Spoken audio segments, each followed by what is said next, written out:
Isang undefeated Pinoy ngayon ang bagong hari ng body shot. Ganito niya winalang hiya at pinatiklop ang mga kalaban.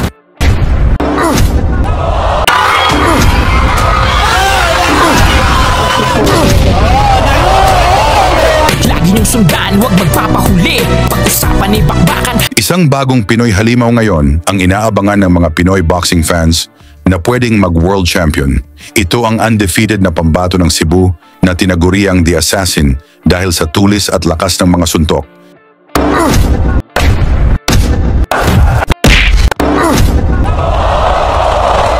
Si Raymart Tagacanao, dala ang record na 11 panalo, walang talo at 9 na knockouts. Isang WBA Asia champion at sabi ng mga eksperto, kaya pa raw nitong umabot ng 20 panalo o 20 knockouts na walang talo.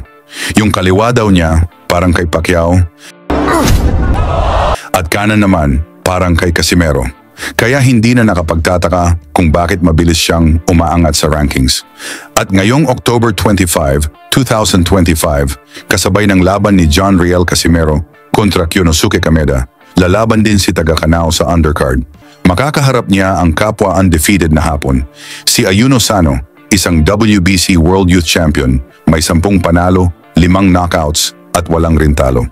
Title defense ito ni Tagacanao para sa kanyang WBA Asia Super Flyweight belt. Pero bago ang aksyon, pasuntok na lang sa like, subscribe at isama na ang bell. Malaking tulong na yan sa aming mga content creator. Upang lalo tayong maliwanagan kung gaano kalakas si Tagacanao, panoorin natin kung paano niya nakuha ang WBA title. Kontra sa isang knockout artist mula Indonesia na si Hamson Lamandao, may 12 panalo, 9 na knockouts at kilala bilang The Tiger dahil sa tapang at agresibong estilo. Ang laban ay ginanap sa Saulog Gymnasium, Tagbilaran City, Bohol sa ilalim ng PMI Boxing Promotions. Pagbungad pa lang ng round 1, mainit agad ang aksyon, bakbakan agad. Ang Pinoy ang naka-blue at red trunks habang ang itim naman ang suot ng Indonesian champion. Isa, round number 1. Just a correction, I think don't be confused. The weight of Tagacanao coming in. I think he made 114.3 also. Because he means confused. The weight of Tagacanao coming in is I think he made identical 114.3 also. As Laman. So this schema settle down and try first title bout, of course, for the WBA. Sir Eman Asahara, hindi po misgen, we are repeating. Mali lang po yung screen pero pareho silang nag-tip sa scale ng 114.3. Partner, what makes this fighting is both partners are willing to open up. Like you can see here, Raymart Tagacanao always brings it safe to the ring. What a nice exchange for both fighters. Tagacanao, sa mukha niya, medyo naalala natin yung kalaban ni Mokong Watakla. Surely, one of the candidates for fight of the year last year yun. Raymart Tagacanao, this time, Lamandao is not an easy opponent. Hindi, fighter, hindi. But the upper went right.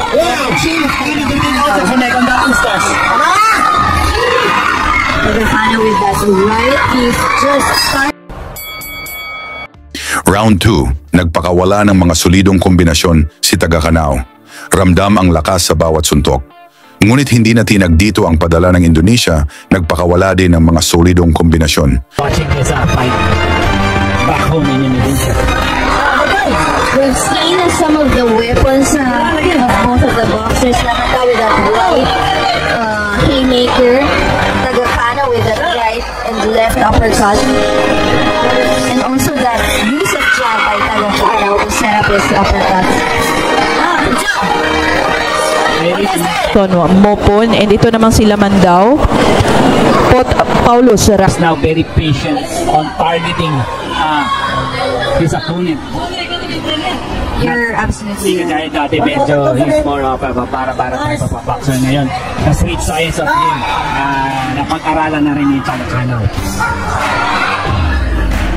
Yeah. Very competitive fight. That's what makes this fight exciting, partner. Like I said, both boxers are willing to open up. Both of them are willing to so there's not a lot of Nice by Lamandu. there you have it. Instead of those body punches, but Tagakanaw, excellent body movement and counter. Upper hook by Lamandao. Tagakanaw covers up, answers with a right uppercut at center.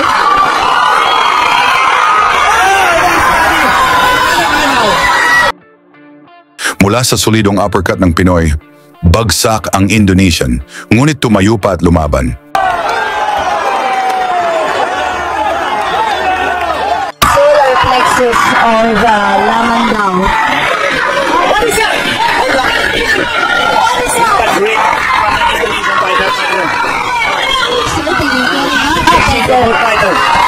Not afraid to exchange, partner. Now keeps on pumping on that same side, no?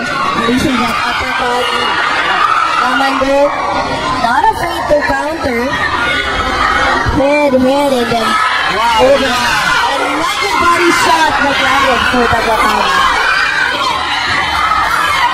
With that right haymaker, Tagakanaw with that right and left uppercut, and also that use of jab by Tagakanaw to set up. Is down. Oh, it's a slip. 10 seconds of round number 2.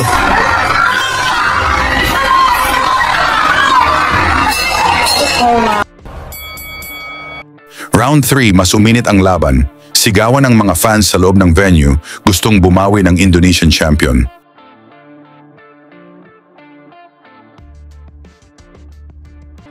Ring. Okay, Boxing Gloves official, thank you for watching us.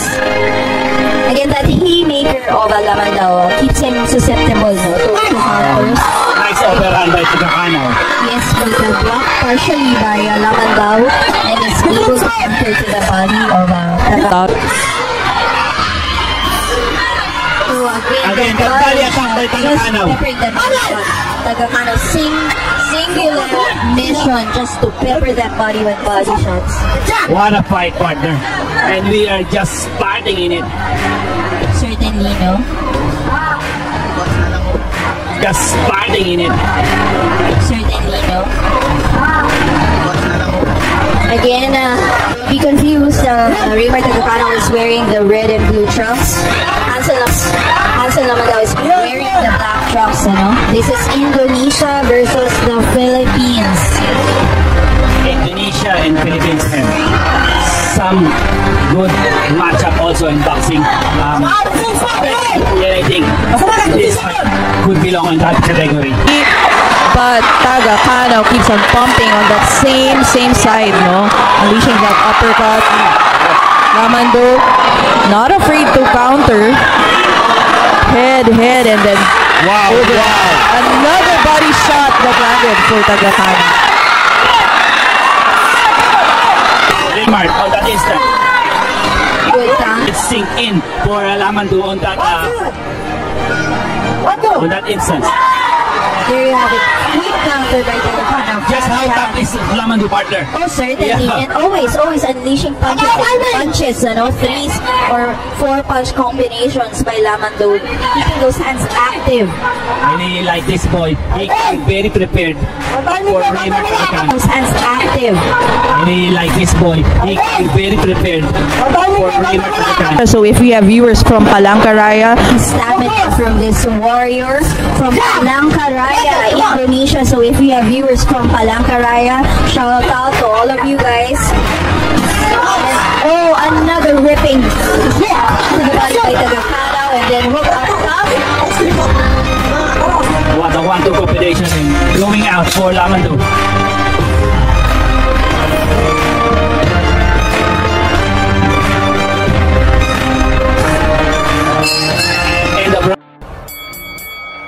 Round 4, nakaganti ng ilang tama ang kalaban pero hindi na tinag si Tagakanaw. Tuloy lang sa atake. of 1FD Productions. Excellent camera work. And yeah. Very, very hardworking men of 1FD. Kudos to everyone. Certainly. Here we go. Let's go back to the fight. Round 4, partner. In the opening nice left by seconds. Tagakanaw. Hey, Boxing Gloves official, thank you for watching. What a nice exchange, brother. I love the exchanges of both fighter. Do you? Of course. I mean, they're not letting the other finish. You can see they counter mid combination. Alam mo, ito yung gusto ng mga Pinoy. This is what the Filipino fans want. That vulnerability of opening up during exchanges. And kudos also to the match. Tagakanaw singular mission just to pepper that body with body shots. What a fight, partner. And we are just starting in it. Ang gaganda. And nakikita mo, ang ganda ng laban na to. Certainly, partner. A former champion facing an up-and-coming young gun. Yeah.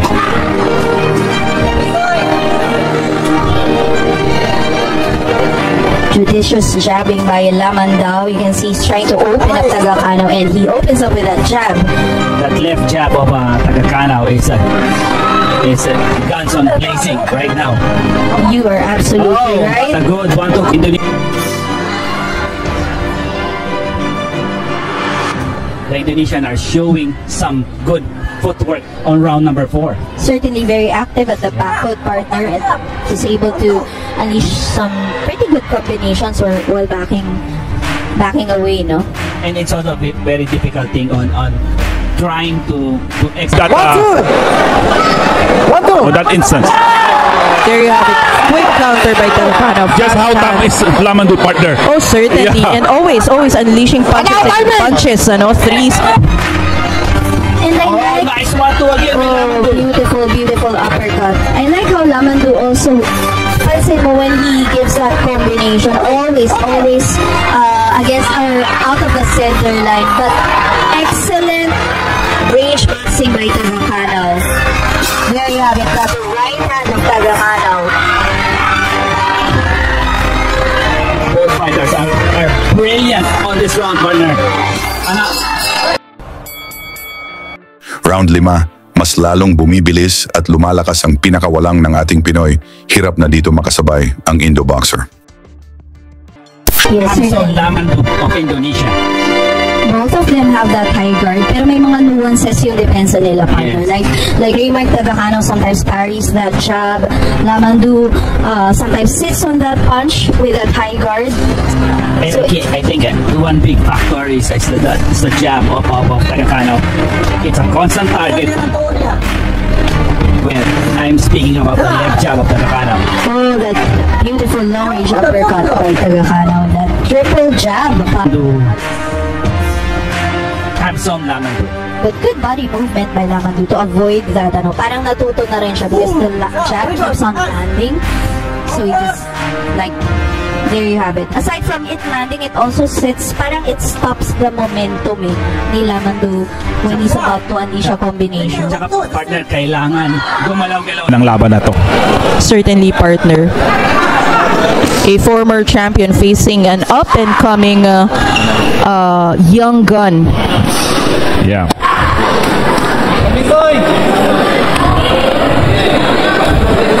Judicious jabbing by Lamandao. You can see he's trying to... There's a taper off a little bit on the initial of this round number 5. Yeah, this is a 10-round affair, so it's actually wise to not give it your all in all of the rounds. There are some rounds na aralin mo yung opponent, you study your opponent, you set some traps or some triggers. Kasi if you do that, if you're stepping on the gas pedal each and every round, be wise for them to vary the tempo. Oh, beautiful exchange, partner. That hook to the body. Both boxers. The left cross did hit for Lamandu. Again, the third one in the ring is Noel Haduka. Mahirap rin mag-referee partner, no? Of course. Huge right hand for You must have that Tagapanaw. eagle eye on you to be the third man in the ring. Certainly. And just very good distance for our referee. But if you're stepping on the gas, To be the third man in the ring. Certainly. And just very good distance for our referee. Just enough to see the action but without disturbing it, no, or intercepting it. Final 15 seconds of round 5 I partner. think both boxer, sabi ko nga, medyo nagpahinga sila dito sa round number 5. And Tagakanaw is trying to accelerate as we end round number 5. Beautiful left hook by Raymar Tagapanaw right there. Natin siya ng mga ilang araw. I'm speaking about Lamandu, and he come very prepared for this fight. He will not back down from the challenge against Raymar Tagakanaw. Alam mo, nakakatawa kasi Indonesians and Filipinos are very friendly. We always love to smile because you've been in Indonesia, I've been in Indonesia. Very friendly people, but inside the ring, they have this tenacity partner, this warrior instinct. Both of the fighters are trying to size up each other again in the beginning of round number 7. That was a good job by Lamandu, and then when Tagakanaw slipped, he slipped in that uppercut. Lamandu is giving a dose of his own medicine by giving that left jab to Tagakanaw. Partner, that jab of Tagakanaw is a showstopper. He just stops Lamandu right when he's charging in. No? Oh, body shot by Tagakanaw. Lamandu answers with the triple jab in straight. The jab is picking up right now for the Indonesian partner. He is scoring with that jab.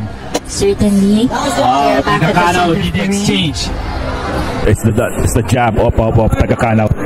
It's a constant target. Tagakanaw did the exchange.